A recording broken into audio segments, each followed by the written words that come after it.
Hello guys, இன்றைக்கி நம்ம சில தற்கொலை தலைவர்களை பற்றி பார்க்க போகிறோம்.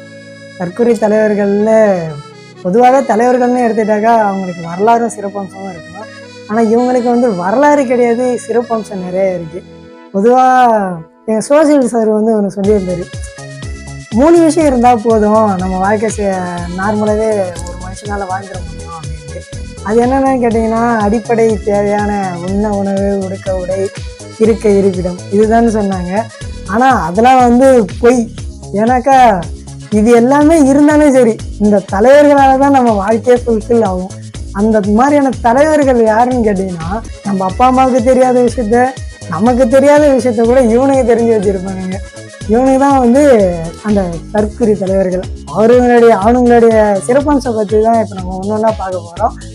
நம்ம எல்லாரோட கேங்லேயுமே இந்த தற்கொலை தலைவர்கள் இருப்பாங்க. அவங்களுடைய ஒவ்வொரு கேரக்டரையும் எடுத்து அப்படியே சொல்லலாம்னு தான் இந்த வீடியோ. அதேமா லாஸ்ட்டில் உங்களுக்கு தெரியும் இது எதை சார்ந்த கண்டென்ட்டு உங்களுக்கு கண்டிப்பாக இது புரியும். வீடியோ ஸ்கிப் பண்ணாமல் பாருங்கள், அப்போ தான் கண்டிப்பாக இது முடியும் போது உங்களுக்கு ஒரு ஸ்டாண்டப் காமெடி பார்த்த மாதிரியும் இருக்கும். பார்க்குற எல்லாருமே கண்டிப்பாக அவனுடைய ஃப்ரெண்ட்ஸுக்கு ஷேர் பண்ணாமல் இருக்க மாட்டீங்க, கண்டிப்பாக ஷேர் பண்ணுவீங்க. அதுக்கான ரீசன் வீடியோ பார்க்க உங்களுக்கே புரியும். தற்கொலை தலைவர்களில் முக்கியமாக ஒருத்தர், அவரு தான் முரட்டு தற்கொலை தலைவர். இவர் எல்லா கேங்கிலுமே அமைதியாக இருப்பார். நம்ம என்னதான் கலாச்சாரம் கேட்டுக்கிட்டே இருப்பார். ஆனால் வெளியிலேருந்து ஏதாவது ஒரு பிரச்சனைனா இவர் தாங்க ஃபஸ்ட்டு நிற்பார். எவ்வளோ பெரிய பிரச்சனையாக இருந்தாலும் சரி, மச்சான் நீ நில்றா நான் பார்த்துக்கிறேன் அப்படின்னு முன்னாடி நிற்கிற இவர் இந்த முரட்டு தற்கொலை தலைவர். ஆனால் ஏகப்பட்ட பிரச்சனையே இவனால தான் வருமே. அதனால் இவனுக்கிட்ட கொஞ்சம் உஷாராகவே இருக்கணும். உங்கள் கேங்கில் இருக்கிற முரட்டு தற்கொலை தலைவர்கிட்ட இந்த வீடியோவை டேக் பண்ணி விடுங்க, அதை ஷேர் பண்ணி விடுங்க, ஓகேங்களா? நெக்ஸ்ட்டு பார்க்க போனீங்கன்னாக்கா ஆபத்தான தற்கொலை தலைவர். ஆபத்துனா நீங்கள் வேற லெவல்லாம் யோசிக்க தேவை. இவனுக்கு எப்படின்னா, நம்மளோட எல்லா மேட்டரையுமே அவனுக்கிட்ட தான் சொல்லி வச்சுருப்போம். அது ஒரு முக்கியமான மேட்டராக இருந்தாலும் சரி, சுத்தமாக ஒன்றுமே இல்லாத சப்பையான மேட்டராக இருந்தாலும் சரி, நம்ம இவனுக்கிட்ட சொல்லி வச்சுருப்போம். ஆனால் இது யாருக்கிட்டையும் சொல்லாத மச்சான் அப்படின்னு சொல்லும் போது தான் அவன் என்ன பண்ணுவான்னா, அந்த வீடியோ அந்த மேட்டரையே எடுத்துகிட்டு போயிட்டு மற்றவங்கிட்ட சொல்லுவான். நார்மலாக சொன்னால் பார்த்தா அதில் ஒரு 2-3 பிட்டையும் சேர்த்து போட்டு சொல்லுவான் பாருங்க. சொன்னதையுமே ஆளே காலிங்க. அவன் சொல்கிறத சொல்லிட்டு போயிடுவான். பின்னாடி நமக்கு வரும் பாருங்க ப்ராப்ளம், அப்படியே சுற்றி அடிக்கும். அந்த மாதிரிங்க. சரி, அந்த மாதிரி உங்கள் சேனலில் இருக்கிறவங்களுக்கும் இந்த வீடியோவை நீங்கள் ஷேர் பண்ணி விடுங்க, அவங்க பார்த்து சந்தோஷப்பட்டுட்டோம். நெக்ஸ்ட்டு பார்த்தீங்கன்னா பரிதாபமான தற்கொலை. ஐயோ, இவனை எதை பற்றியுமே எந்த இதுலையுமே சேர்க்கவும் முடியாது. இவனும் அந்த சாம்பார் தற்கொலையும் ஒன்று. இவனுக்கு 2 பேருமே அந்த கேங்கில் 2 பேர் இருந்தாலும் சரி, இவனுக்கு 2 பேரும் தான் ஒன்றா இருப்பானுங்களே தவிர, மற்றபடி எவங்களையும் போயிட்டு ஜாயின் ஆகிட்டு இப்படி அப்படி அப்படின்ட்டு ஜாலியாக பேசுகிற வேலையாக இருக்காது. ஜாலியாக பேச இருக்கிறோமா, வந்தோமா போனோமா, இவனுக்கிட்ட நம்ம அதிகமாக வச்சுக்கவும் கூடாது, நம்ம வச்சுக்காம இருக்கவும் கூடாதுறான்ட்டு. அதான் சொல்லுவாங்கள்ல, நமக்கு எதுக்கடா பிரச்சனை வந்தால் ஒதுங்க, அதிகமாக பேசவும் போகாது, இல்லை பேசாமலும் இருக்காது, நம்ம நடுவுலேயே இருந்துட்டு போயிடமாட்டா அப்படின்னு சொன்னாங்க. அந்த கேட்டகரிங்க இவனுங்க. அடுத்ததுன்னு பார்க்க போனீங்கன்னா கேமராமேன் தற்கொலை. இவன் தாங்க ரொம்ப மோசமான ஆள். என்னென்னவோ நல்ல நல்ல விஷயம்லாம் பண்ணிட்டு இருப்பான், அதெல்லாம் எதுவுமே பண்ண மாட்டான். சப்பையாக ஒரு எக்ஸாம்பிள் வீடியோவை நான் காமிக்கிறேன், அதை பார்த்துட்டு நீங்கள் பார்த்தீங்க.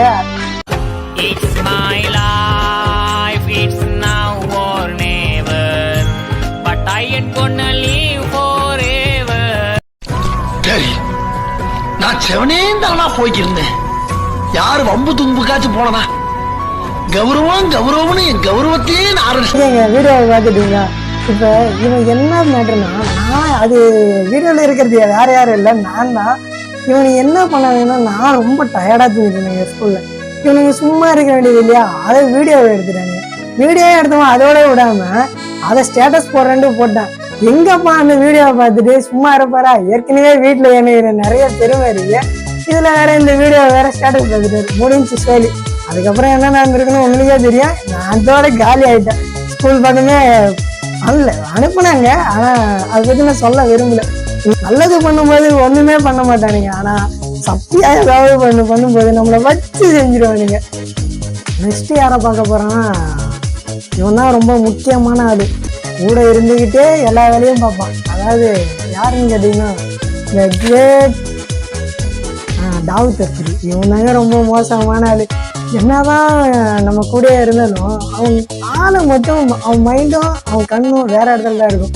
எங்க பாரு நம்ம எவ்வளோதான் பசங்களா இருந்தாலும் அவன் பசங்களை பார்க்க மாட்டாங்க, பசங்க கூட பேசவும் மாட்டாங்க. எனி டைம் பொண்ணுங்களை பார்த்துட்டு பொண்ணுங்கிட்டே பேசிட்டு சும்மா ஆயுதா போயிடும். அவ்வளோதான், பின்னாடியே போயிடுவான். இவனை தடுக்கிறதுக்கு ஆளே கிடையாது, தடுக்கவும் முடியாது. இவன் வந்து வேற லெவல், இவனை எதுவும் மாற்றவும் முடியாது, திருத்தவும் முடியாது. அந்த மாதிரி கண்டிப்பாக அவங்க கேங்கிற ஒருத்தன் இருந்து அவன் ஒருத்தவங்கள நிறைய பேர் இருப்பான், அவனுக்கு மேலே ஷேர் பண்ணி விடுங்க. நெக்ஸ்ட்டுன்னு பார்க்க போனீங்கன்னா உதவி செய்கிற சாரி இவனை வந்து தற்கொலையும் சொல்லக்கூடாது. இவன் வந்து ரொம்ப முக்கியமான ஆள். நம்ம என்னதான் திட்டினாலும் அடித்தாலும் உதவின்னு வந்தாக்கா அவன் எங்கே நிற்பான். நான் காலேஜ் லெவலில் ஒருத்தன் இருப்பான், ஆள் பார்த்தாக்கா முரட்டு பையனா குண்டா ஆள் வேற லெவலில் இருப்பான். ஆனால் என்னதான் திட்டினாலும் ஆள் அமைதியாகவே இருப்பான். பார்த்தீங்கன்னு ஒரு சில டைம் அடிப்பேன், அப்போ கூட எதுவுமே கண்டுக்க மாட்டான். அவன் என்ன பண்ணுவான்னா எதுவுமே பண்ண மாட்டேங்க. நான் அவனுக்கு எதுவுமே இது வரைக்கும் எந்த ஒரு உதவியுமே செஞ்சது கிடையாது. அது நம்மளோட பழக்கம், அதை பற்றி வெளியே சொல்கிறதுக்கு நான் விரும்பலை. ஆனால் இவனுக்கு நமக்கு ஏதாவது ஒரு உதவினா போதும், அவன் தான் வந்து முன்னாடி நிற்பான். ஒரு வண்டி தரதா இருந்தாலும் சரி, மச்சான் நான் அங்கே போகணுண்டான்னா போதும், வண்டி மச்சான் பெட்ரோல் மட்டும் இல்லை நீ போட்டுக்க அப்படின்னு சொல்லுவான். அது கூட போட மாட்டேங்க, அப்படியே போயிட்டு அப்படியே வருவாங்க. இவனை ஒருத்தன் கூட ஈடு செய்யணும்னா ஈடு இணையே கிடையாது. இவன் ரொம்ப பெரிய ஆள். இவனை தற்கொலையும் சொல்ல மாட்டேன், சாரி மன்னிச்சுக்கிங்க. இவனை மாதிரி ஒரு ஆள் இருப்பான், அவனை மச்சான் நீ தான் மச்சான் அப்படின்னு சொல்லி அனுப்புங்க. ஓகேங்களா? நெக்ஸ்ட் வந்து பார்த்தீங்கன்னா மறந்து தற்கொலைங்க. இவனுங்க எப்படின்னாக்கா ஸ்கூல் லெவலையும் சரி, ஸ்கூல் முடிக்கும் போதும் காலேஜ் முடிக்கும் போதும் மச்சான் நம்ம விட்டுவே கூடாதுடா, இப்போ எப்படி இருக்குமோ அப்படியே இருக்கணும்டா, எனி டைம் ஃபோன் பண்ணு கால் பண்ணு, டெய்லி ஒரு டைம் அது பேசிடணும் பார்த்துணும் நினைங்க. ஆனால் காலேஜ் முடியறதுக்கு முன்னாடியே ஸ்டடி லீவு, அந்த ஸ்டடி லீவ்லேயே இவங்கெல்லாம் மறந்துடுவானுங்க. கேட்டால் ஃபோன் பண்ணாலும் எடுக்க மாட்டானுங்க. சப்போஸ் அதே மாதிரி எடுத்துட்டாலும் சரி கண்டுக்கவே மாட்டானுங்க. என்னடா சொல்கிற, சாப்பிட்டியா, என்ன பண்ணுற, நல்லா இருக்கியா, அவ்வளோதான். நம்ம தான் பேசுவோம், ஊன்னு தலையை கொட்டிட்டு அப்படியே வச்சுருவான். இவனை மட்டும் விடவே விடாதீங்க. இனிமேல் இந்த மாதிரி சொல்கிறவன் எவனும் சொல்லவே கூடாது. அந்த அளவுக்கு அவனை மச்சான் நீ தான் மச்சான் இந்த மாதிரிலாம் இருந்துக்காதரா அப்படின்னு சொல்கிறீங்க. நெக்ஸ்ட்டு வந்து பார்த்தீங்கன்னா நம்ம கூடவே இருப்பான், நம்ம என்னதான் சொன்னாலும் கேட்டுக்குவோம், அவன் சொன்னாக்கா நம்மளும் கேட்டுக்குவோம். அந்த அளவுக்கு ஒருத்தவங்க தாங்க எனி டைம் நம்ம கூட, அதாவது பெஸ்டி அப்படின்னு சொல்லுவோம் பார்த்தீங்களா. அது கேர்ள்ஸு பாய்ஸுன்றது மட்டும் கிடையாது, நம்ம பசங்களுக்குள்ளேயே அந்த மாதிரி நிறைய பேர் இருக்கானுங்க. அவனுக்கு தான் நம்ம எவ்வளோ கஷ்டமாக இருந்தாலும் அவனுங்கிட்ட தான் ஷேர் பண்ணுவோம், எவ்வளோ சந்தோஷமாக இருந்தாலும் அவனுங்கிட்ட தான் ஷேர் பண்ணுவோம்.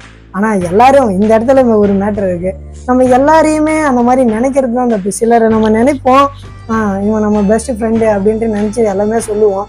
ஆனால் அந்த நேரத்தில் தான் அவனை பிடிச்சிருக்கு ஓகே, ஆனால் அவனுக்கு அந்த அளவுக்கு நம்ம மேலே இன்ட்ரெஸ்ட் இருக்கா என்னன்னு தெரியாது. இல்லை நம்ம எல்லா விஷயமும் சொல்கிறோம்னாக்கா அவனும் அந்த மாதிரி இருக்கணும்னு எதிர்பார்க்கக்கூடாது. ஆனால் அந்த மாதிரி ஒரு பெஸ்ட் ஃப்ரெண்டு கிடைச்சிட்டோன்னாக்கா லைஃப்பில் நீங்கள் தான் ரொம்ப ஒரு லக்கியான பர்சன்னா அது நீங்களாக தான் இருப்பீங்க. அந்த மாதிரி ஒரு ஃப்ரெண்டு உங்களுக்கு கிடைச்சிருந்தானாக்கா அதை கமெண்டில் மென்ஷன் பண்ணுங்கள். அவனை விட்டுறாதீங்க லைஃப் ஃபுல்லாக. நெக்ஸ்ட்டு வந்து பார்த்தீங்கன்னா ஹாட்ஸ்பாட் தற்கொலை. இவன் ரொம்ப மோசமான ஆளுங்க. இவனுக்கு என்ன தான் ஃபோன் பண்ணியாலும் மச்சம் வெளியே போகலான்னா வரமாட்டான், வாடா சாப்பிட போகலான்னா வரமாட்டான், வாடா தூங்க போகலான்னா வரமாட்டான். ஆனால் திடீர்னு சப்பே அவனே ஃபோன் பண்ணுவான். ரீசன் என்னன்னு பார்த்தீங்கன்னா நெட்டு தீர்ந்து போயிட்டு இருக்கான். அவன் டேட்டா காலி மச்சான் எங்கடா இருக்க அப்படின்னு கேட்பான். இங்கே தான்டா இருக்கேன் மச்சான் வாயா சீக்கிரம் வாயா. அப்போ கூட அவன் வர மாட்டாங்க, நம்மள தாங்க வர சொல்லுவோம். நம்ம அவசரமாக ஓடுவோம், என்னடா பிரச்சனை அப்படின்ட்டு. ஆனால் மச்சான் ஹாட்ஸ்பாட் அங்கே நான் ஈஸியாக சொல்லுவோம், டேய் இதுக்கடா வர சொன்னேன். இல்லை மச்சான் முக்கியமான வீடியோ பார்த்துட்டு இருந்தேன், படம் டெவலப் பண்ணிட்டு இருந்தேன், நின்று போச்சு அப்படின்னு சாக சொல்லுவாங்க. அப்போ வரும் பாருங்க நம்ம மண்டிக்கு அப்படியே டென்ஷன் பயங்கரமாக ஆயிரும்.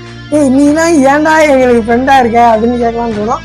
ஆனால் அவனும் நம்ம ஃப்ரெண்டு தான், மறந்துடாதீங்க. அந்த மாதிரி இருக்கிறவனுக்கு இந்த வீடியோவை ஷேர் பண்ணுங்க. இந்த மாதிரி உங்களுக்கு கேங்கில் எத்தனை பேர் இருக்கான்னு போல கமெண்ட் பண்ணுங்க. ஏன்னா முக்கால்வாசி பேர் இப்போ 5G காட்டி எவனும் டேட்டா போடுறது இல்லை. ஃபஸ்ட்டு கண்டென்ட்லேயே வந்து ஃப்ரெண்ட்ஸை பற்றி போடலான் இருக்கு. அதாவது ஃப்ரெண்ட்ஷிப் கண்டென்ட்லேருந்து டெய்லி ஒவ்வொரு வீடியோ கண்டிப்பாக வந்துகிட்டே இருக்கும். நீங்கள் நம்ம சேனலை லைக் பண்ணுங்கள், ஷேர் பண்ணுங்கள், எனக்கு கமெண்ட் பண்ணுங்கள், சப்ஸ்கிரைப் பண்ணி பெல் ஐக்கானை கிளிக் பண்ணுங்கள்.